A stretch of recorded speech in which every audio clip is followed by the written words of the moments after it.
Nous sommes en pleine campagne électorale fédérale. On va en parler avec notre spécialiste maison, Michel Goyer. Bonsoir, Michel. Bien, merci, Claude, de l'invitation, en passant. Oui. Alors, cette campagne-là vient de commencer. Ça fait 8-9 jours. Sous quel angle vous souhaitez l'aborder aujourd'hui? Bien, écoute, je pense que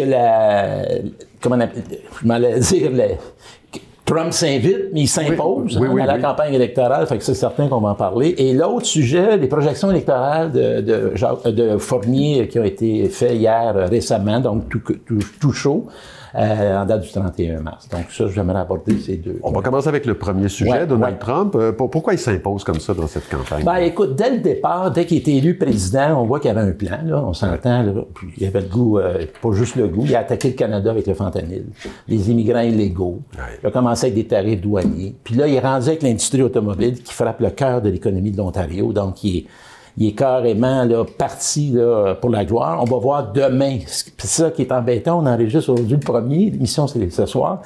L'industrie automobile, qu'est-ce qu'il va faire? C'est un gros morceau.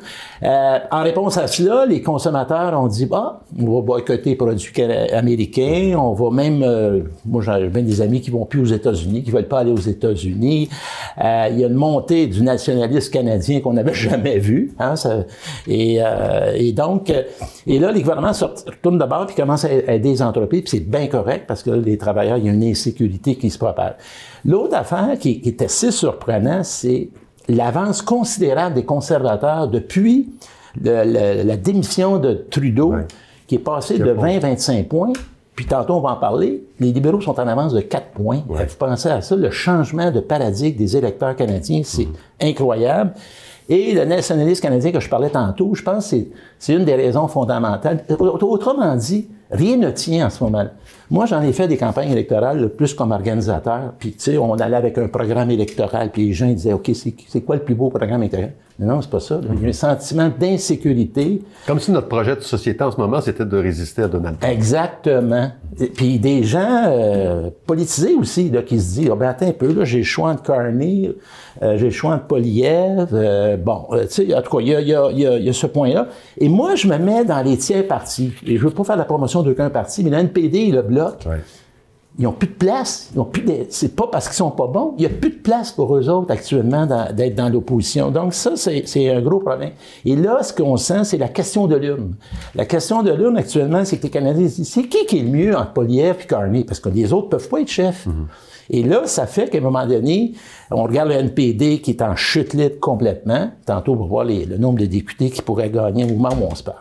Et donc, il y a beaucoup on pourrait en parler longtemps, mais demain, ça va être assez déterminant parce qu'on a vu un téléphone de Carney avec Trump qui a été quand même respectueux, comparé à ce qui s'était passé au préalable. Il l'a appelé Monsieur le Premier ministre. Ben c'est déjà mieux que le gouverneur, parce qu'il aurait pu l'appeler gouverneur.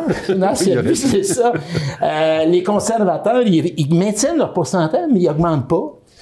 Puis, il aurait pu tirer profit de quelques affaires, ils ne font pas. Et ce qui est triste pour le Bloc, c'est qu'ils ne sont pas capables de passer à travers le message. Leur message ne passe pas. Il n'y a rien. Puis, on va le voir tantôt, il y a une baisse aussi. On va y arriver à ça qui dit élection, dit sondage. Quels sont les chiffres? Moi, puis là, je vais être très respectueux avec les téléspectateurs, puis même les partis politiques, là, parce que je connais plusieurs candidats dans la région.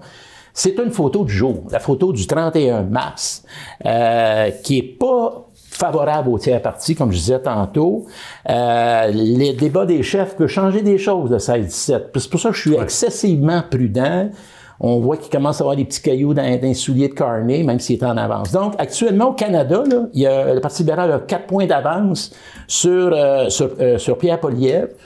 NPD réussirait même pas à élire 5 députés.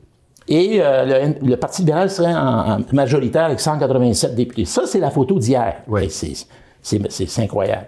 Au Québec, le Parti libéral tire à 41 %. Jadis, il y avait 33. Avec 43 possibles députés. Le Bloc québécois a 25 %. Rappelez-vous qu'il y avait 32 % avant le début des élections. Et ils sont à 21 députés selon... Toujours là... parce que Philippe Fournier, là, je le répète, c'est un expert qui ramasse des sondages. Lui, il fait pas de sondages. Il ramasse des sondages, il cumule ça, puis il fait des moyennes. Puis rappelez-vous qu'ils ne se trompent pas souvent. Même tous les partis politiques sont tous là-dessus sur leur site. On va faire une petite promotion, québec125.com. Allez voir ça. Je compte pas de mention.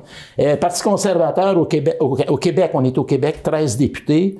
NPD 1, ben c'est Baudrys, on le sait, dans mais comme on le dit, c'est souvent le vrai sondage, c'est l'élection elle-même, donc le 28 avril, on a très hâte. Bon, on a très hâte. On a hâte parce vous reviendrez nous commenter le résultat. C'est possible, puis je te dirais en terminant que tout comme tu dis, c'est vraiment la photo de Joe. J'y tiens, là, parce que là, les partis, les partis, là, non, c'est vraiment la photo du jour. Actuellement, Carney sera premier ministre, mais tout peut changer.